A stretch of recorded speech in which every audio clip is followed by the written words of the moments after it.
Hello বন্ধুরা, তোমরা সব কেমন আছো? আশা করছি ভালো আছো, সুস্থ আছো। রিঙ্কু বলাকে তোমাদের স্বাগত জানালাম আর জানালাম অনেক অনেক ভালোবাসা। এখন 8টা বাজে, 8টা থেকে ব্লগটা চালু করলাম। সকালে স্নান কিন্তু আমার সারা হয়ে গেছে। আর এখানে দেখো, আজকে কিন্তু কোনো ভাতের ব্যবস্থা নেই। আজকে টিফিন খাওয়া হবে মুড়ি আর কাঁঠাল। মানে কাঁঠালটা সকালবেলা মা ভেঙেছে, সেটা পাত্রতে রাখা রয়েছে। আর বিক্রম খুব সুন্দর ঝালমুড়ি বানায়, ওই জন্য আর কি এটা গামলাতে মুড়ি মাখিয়েছে। এটাই আমরা আজকে সকালে আর কি খাবো, এটাই আজকে সকালের টিফিন।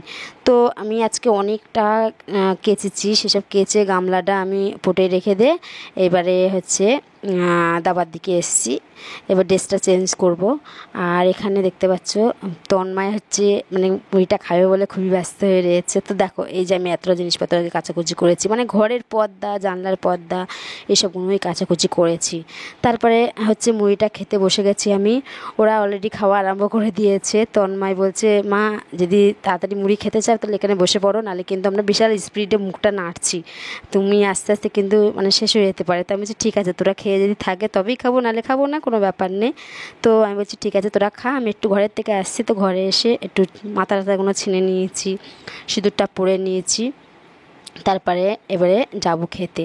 তো আমাদের মুড়ি খাওয়া হয়ে গেছে, খেয়ে একটু জল খেয়ে নিয়েছি, তার সাথে কাঁঠাল ছিল, এমনিই পেট ভর্তি হয়ে গেছে। তারপর ছাদে চলে এসেছি। এই যে সব জামা কাপড়, পর্দা, বিছানার চাদর মানে সব ছাদে মেলে দিয়েছি। মেলে দিয়ে আজকে আর ক্লিপ দিলাম না, খুব একটা হাওয়া নেই, ওই জন্য আজকে ক্লিপটা দিলাম না। তো তন্ময় কিন্তু ভিডিও করছে আর আমি ওই সিঁড়ির ঘরে দাঁড়িয়ে রয়েছি। কেন আমি হচ্ছে নতুন কাপড়গুলো হচ্ছে বাইরে মেলে নে, সিঁড়ির ঘরের ওই ছাউনি মতন আছে না, ওর নিচে কাপড়গুলো মেলি, ওই জন্য আর কি ওখানে আমি দাঁড়িয়ে রয়েছি। তো বিকাল টাইম হয়ে গেছে। বিকেল তখন কটা হবে আমি তখন অবশ্য ঘড়িটা দেখিনি কিংবা ফোনটাও দেখিনি। আমরা রেডি হয়েছি, রেডি হয়ে এবার একটু বার হব কোথায় যাচ্ছি সেটা তো তোমাদের অবশ্যই বলবো, কারণ সবটাই তোমাদের তো বলতে হয়। তো আমি একা যাচ্ছি না, আমার সঙ্গে কিন্তু আমার ছোটো যা যাচ্ছে। আর দরকারটা কিন্তু আমার না, আমার ছোটো যার। তো আমি তোমাদেরকে সবসময় বলি না, মানে ব্লগে আমি বলি যে আমার কোনো দরকার হলে ছোটো যা যায়, আর ছোটো যার কোনো দরকার হলে আমি যাই। তো আমরা যাব একটু চৌহাটাতে সোনার দোকানে। তো যাওয়ার সময় জল চেষ্টা পেয়ে গেল, তো একটু জল খেয়ে নিচ্ছি। আর ওকে বলছি তাড়াতাড়ি নে, কেন আবার বাড়ি ফিরতে হবে সন্ধ্যের আগে। তো শুভদেব কী একটা জিজ্ঞেস করলো, আমি মনে করতে পারছি না।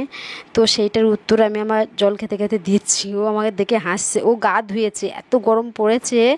আর ও হচ্ছে টুটুনে খেলা করতে গিয়েছিল, তো ওই জন্য আর কি বিকেলবেলা গা ধুলো, গা ধুয়ে এবার প্রাইভেটে চলে যাবে ওইটি। তো আমরা রেডি হয়ে বার হয়ে গেছি। বার হতে হতে পথে পথেই আর কি গল্প করতে করতে যাচ্ছি। তো এখনও অনেকটা দেরি রয়েছে, সবে তো বাড়ি থেকে কিছুটা পথ আগিয়ে আসলাম। তো একটু সকাল সকাল বার হবো বলেছিলাম, কিন্তু এখন জানো তো মানে দুপুরে খাওয়া দাওয়া করে একটু বসতে দাঁড়াতে শুতে ফোনের কিছু কাজ সারতেই বেলা হয়ে যায়। তারপরে আমরা কিন্তু চৌহাটায় চলে এসেছি।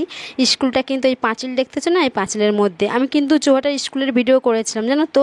সেটা আমি তোমাদেরকে দেখাতে পারবো না, আমার যে মানে ফোনে যে কি এক সময় হয়ে যায়, মানে ধরবো একরকম ভিডিওটা হয়ে যাবে আর এক রকম। তারপরে সোনার দোকানে চলে আসলাম, ওই দাদাটা নেই, ওনাকে ডাকলাম, উনি লাস্টে আসলো। ছোটো যা হচ্ছে মানে শুভদেবের ব্রেসলেট করতে দিয়েছিলো, সেই ব্রেসলেটটাই নিতে এসেছি।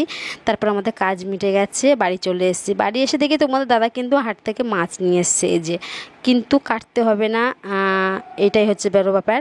মানে কাটা রুই নিয়ে এসছে, ওই জন্য কাটতে হয়নি। ধুয়ে আমি এই যে জল সরাতে দিয়েছি, জল সরিয়ে কিছুক্ষণ আমি হচ্ছে ফাঁকার দিকে ছিলাম, বাকি কাজগুলো সেরে নিয়েছিলাম। অবশ্য বিকেলবেলা আমি যখন সোনার দোকানে যাই তখন কিন্তু বিকালে কাজ সবই সেরে গিয়েছিলাম অবশ্য, তার নেই কোনো ব্যাপার না। এই গ্যাস লাইটটা না বেশি দিন হয়নি জানো তো, নিয়ে এসেছি, মোটেই ধরতে চায় না, কতবার টুকটুক করে বাড়ি মারতে হবে তারপরে জ্বলবেন। একার সময় এরম করতে করতে না এখন তো গ্যাস লাইটটা খেয়েই করে দিয়েছি, মানে 14বার এরকম টিপবো জ্বলবে না, আর রাগে পড়ে আছাড় মেরেছি আর মোটেই জ্বলে না।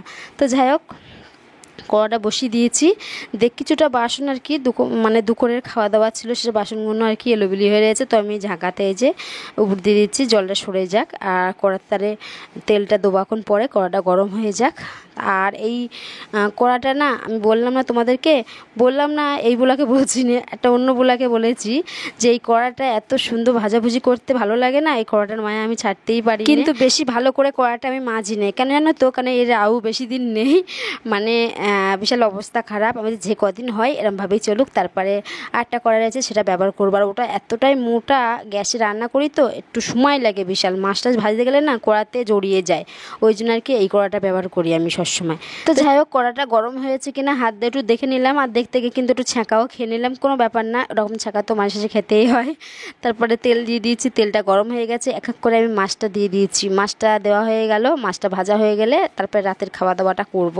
তো আমাদের এমনি রাত হয়ে যায় জানো তো অনেকটা, কেউ শুয়ে পড়লো, আমি প্রায় শুই 11:30 12টা, আমার প্রত্যেক দিনই হয়। সবাই খেয়ে দিয়ে শুয়ে পড়ে, আমি সিঁড়ির ঘরে গিয়ে ভিডিওগুলো ডাউনলোড করি, মানে ফোনের কিছু কাজ থাকে সেইগুলো সেরে নিই। তো বন্ধুরা, মাছটা ভাজতে ভাজতে ব্লগটা আমি এই পর্যন্ত রেখে দিচ্ছি, টাটা।